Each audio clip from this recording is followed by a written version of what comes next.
বন্ধু পরীক্ষায় অকৃতকার্য হলে খারাপ লাগে, কিন্তু পরীক্ষায় প্রথম হলে আরো খারাপ লাগে। এই আরো খারাপ লাগার অনুভূতিটাই হচ্ছে ঈর্ষা।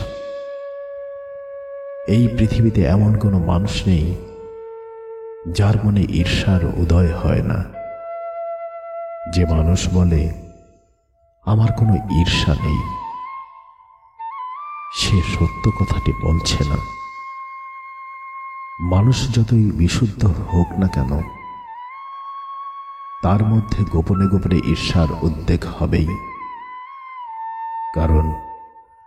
কারণ ঈর্ষা মানুষের একটি সহজাত প্রবৃত্তি।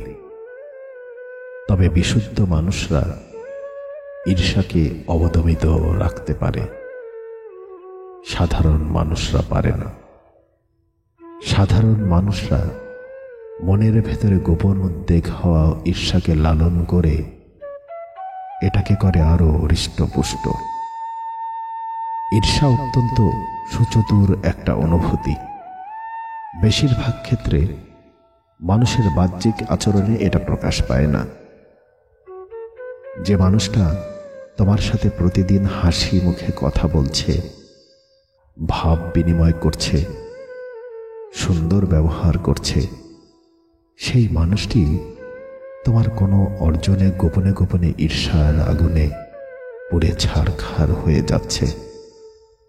ঈর্ষা সবসময় ঊর্ধ্বমুখী একটা অনুভূতি। তোমার যা নেই তা অন্যের মধ্যে থাকলে তুমি ঈর্ষান্বিত হও, অথবা তোমার যা আছে তা অন্যের মধ্যে আরো উন্নত কিছু থাকলে তুমি ঈর্ষান্বিত হও। নিম্নমুখী ঈর্ষা কখনো উদ্বেগ হয় না। প্রেম এবং ঈর্ষা পরস্পর হাত ধরাধরি করে চলে। প্রেম থাকলে সেখানে ঈর্ষা থাকবেই। যে প্রেমে ঈর্ষা নেই তা প্রেম না, মায়া। মায়া মানে ভালোবাসা। ঈর্ষাকে অত ছোট করে দেখো না।